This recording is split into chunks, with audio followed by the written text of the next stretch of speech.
Estamos de volta com o programa Retratos, hoje conversando com o engenheiro mecânico e amante da aviação experimental, Ronaldo Santiago. Ronaldo, nós terminamos o primeiro bloco do programa falando do seu avião, né, o que você construiu, o ultraleve monomotor, não é isso? Eu queria saber de você, depois que você finalizou a construção do avião, qual foi o tempo necessário para você dar o seu primeiro voo oficial com ele? Eu gastei 4 anos construindo o avião, Construindo o na avião. construção. E eu levei da minha casa para Divinópolis, porque lá tem uma pista grande, e eu comecei a fazer os testes. Eu fiz os testes de solo, principalmente, né, testando motor, aquela coisa toda. E como eu era um piloto, vamos dizer assim, experimental também, né? Uhum. Eu tinha poucas horas de voo e voos de instrução. Então, o que eu fiz? Eu pegava o avião, corria inicialmente na pista, depois eu fazia decolagem e pousava em frente sem sair da pista e fui aprendendo a voar com o meu avião e testando o avião junto, né? Sim, se ele funcionava Então, direitinho, né? Exatamente. Porque é um negócio construído em casa, né? Então, você tem que fazer muito teste. Então, testei muito ele na pista e depois que eu vi que eu conseguia decolar e que pousava, eu então comecei a fazer alguns S's em cima da pista, sem sair da pista também. Entendi. Exatamente para testar os comandos dele, para ver se estava funcionando tudo adequadamente, né? Então, eu fiz os S e tal. Depois que eu senti que estava bem, eu peguei, fui e dei uma voltinha. Dei uma volta e posei. Aí foi um negócio... Aí você considerou o primeiro voo oficial seu? Teoricamente, não. O voo oficial foi quando eu trouxe de Vinópolis para cá? Você veio voando com ele?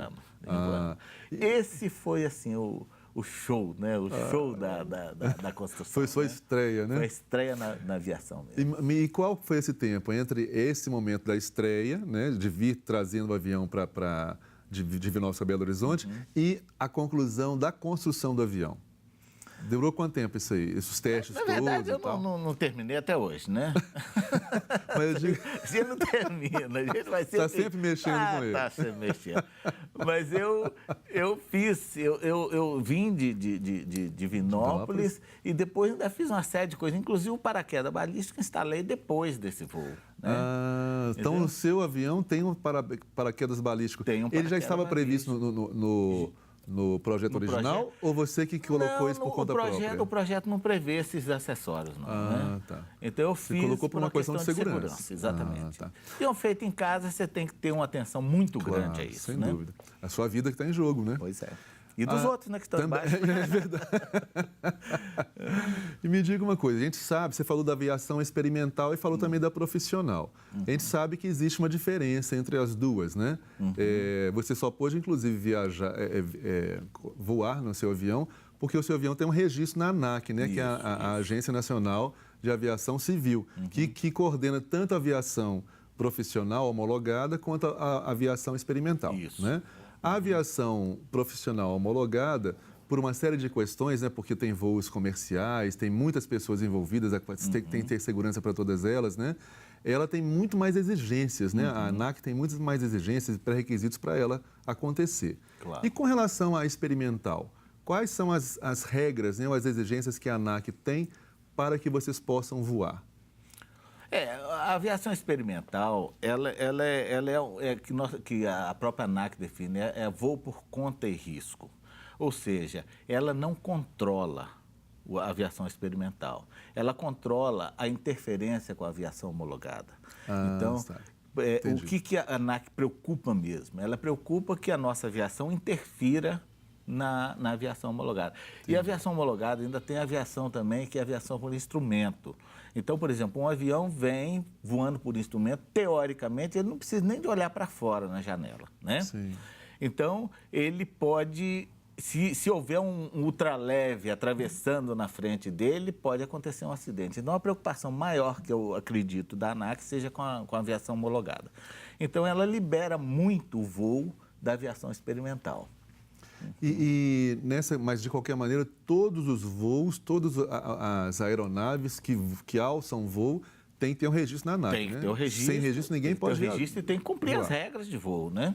Sim. Tanto do piloto quanto da aeronave. Tem que estar com a documentação em dia, tem a fiscalização, tem todo um controle em cima disso. Só que ela preocupa mais com a homologada, né? Que é onde há um envolvimento maior de pessoas, né? De risco, essa Sem coisa dúvida. toda, né? E nessa aviação homologada, que é essa profissional, os pilotos têm todo o apoio com relação a planos de voo, né? A fazer os planos de voo adequados, tem aqueles controladores de voo, né? Tem a torre de controle dos aeroportos, né? Para garantir um voo absolutamente seguro. Isso. Com relação à experimental, vocês também têm esses recursos? É a mesma coisa. Nós temos que cumprir as mesmas regras, nós temos que fazer planos de voo, nós temos que nos comunicar com as torres, com o solo, com o APP, que é o controle do espaço aéreo brasileiro, né? Então, nós temos todas as regras da aviação homologada, nós temos que seguir. Eu, inclusive, quando eu fiz o meu curso, eu fiz para aviação homologada. Porque a minha intenção era comprar um você avião, falou, né? no início era isso. Então, eu sou piloto da aviação homologada e voo ultraleve. Né? Não tem conflito nisso. Só é a mesma coisa e as regras são as mesmas, né? E uma outra coisa, com relação ao seu avião propriamente dito, o seu ultraleve, né? A característica dele não é de voar em a alturas muito elevadas, né? Acho que você pode voar até uns 5.000 metros, me parece, né? Isso. Por esse motivo é que você não precisa de ter no avião uma cabine pressurizada, é isso? Uma coisa puxa a outra, né? Então, eu não posso subir acima dos 5.000 metros, 15.000 pés, né?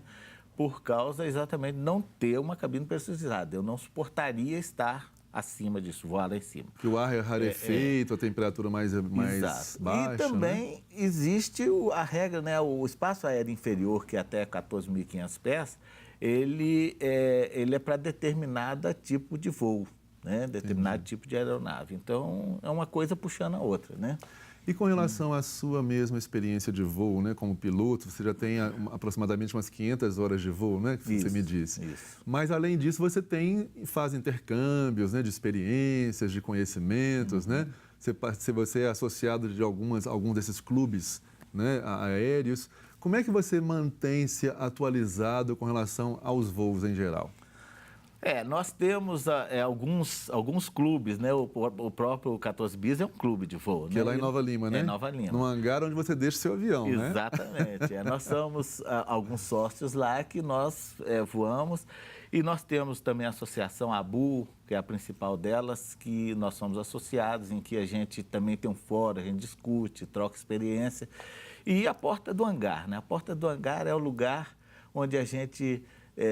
vamos dizer assim, se atualiza e troca informações, né? E troca experiências. Com pilotos né? de todas as características. A nossa aviação experimental, ela depende muito disso, porque as regras, como elas são mais flexíveis, elas, então, exigem que a gente tenha uma troca de informação muito grande. Constante, né? É constante, porque a segurança depende muito de cada um e não das regras.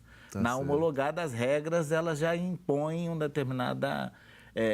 vamos dizer assim, uma condição para cada um. Entendi. Na experimental, cada um é que é dono da sua segurança. Então, você tem que ter cuidado. Então, acontece alguma coisa com alguém, nós estamos lá na porta do hangar discutindo. Por que aconteceu? O que aconteceu? Fez aquilo ali? Pô, ele não devia ter feito isso. Como é que ele deveria fazer? Para que isso não aconteça com vocês, né? Para que não aconteça com a gente, exatamente. Agora, eu queria te fazer uma outra pergunta. Você... tem uma autonomia de voo, como você mesmo falou, de 7 horas, né? E são as pernas que você pode ir multiplicando, né? A cada parada reabastece mais 7 horas e por aí vai, né? Quais foram as viagens mais longas que você já fez, né? Com esse seu ultraleve e conta pra gente algum fato pitoresco que tenha acontecido nessas viagens aí. Essas viagens... Deve ter muita história aí, né? Eu fui a Porto Seguro, por exemplo, né? Eu fui a Porto Seguro, que é uma viagem... De quanto tempo? Na verdade, eu gastei umas 4 horas a Porto Seguro. Se eu fosse assim, direto, eu não gastaria tanto. Mas como eu posei em Valadares e tal, então a gente acaba gastando um tempo maior, né? E eu fui a Porto Seguro. Porto Seguro, fui a Brumado, na Bahia, fui a Goiás, esqueci o nome da cidade lá, mas fui no norte de Goiás. E, inclusive, essa foi profissional, né? Eu fui com um tempo maior, né? Mas essas viagens já são assim, muito prazerosas, né? E as histórias são interessantes. Quando eu fui a Porto Seguro, eu saí daqui para ir a Prado. Na verdade, eu fiz plano de voo para ir a Prado. Só que Prado estava fechada.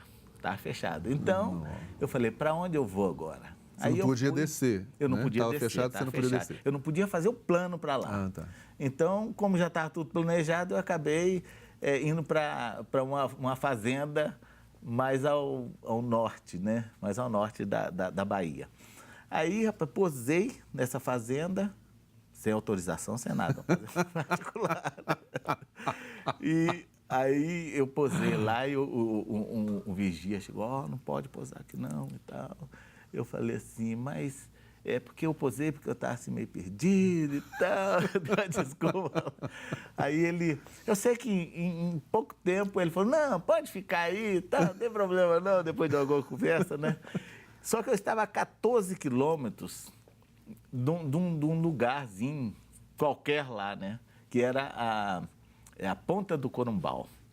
Um lugar assim maravilhoso, lindo demais, um troço assim bem longe de tudo mesmo, né? E eu resolvi, fui a pé, né? Eu fui a pé, andei 14 quilômetros para chegar numa pousada lá na Ponta do Corumbau. Então foi um negócio assim interessante. Dali eu fui para Caraíva e depois eu decolei e posei em Porto Seguro. E cheguei em Porto Seguro, o controle, né, a torre, falou, ó, você não pode pousar aqui, você não tem planejamento de voo, de pouso aqui e tal. Aí eu falei, não, eu só quero pousar para abastecer e tirar dinheiro, né? Que eu lá não tinha, fiquei sem dinheiro, né? Então eu tinha que pousar lá. Aí ele autorizou só pousar e falou, você pousa, mas racha fora, não fica aqui não. Então foi uma viagem assim inesquecível. Muitas histórias, muito bacana, muito bom mesmo. Nós vamos interromper mais uma vez nossa conversa para o intervalo, mas não saiam daí que tem muita coisa ainda a saber sobre essas experiências e essas aventuras da aviação experimental, que temos aqui o nosso Ronaldo para nos contar. Então, já já a gente volta.